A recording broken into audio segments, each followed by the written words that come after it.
பார்த்தீங்கன்னு சொன்னால் please power down and connect the PCI power cables for this graphic கார்டுன்னு காட்டுது.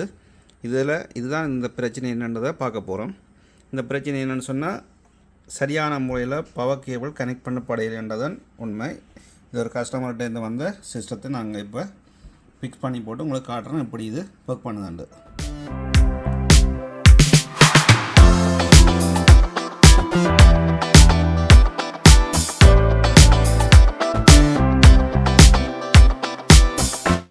Graphics card need a power from power supply, not from the motherboard.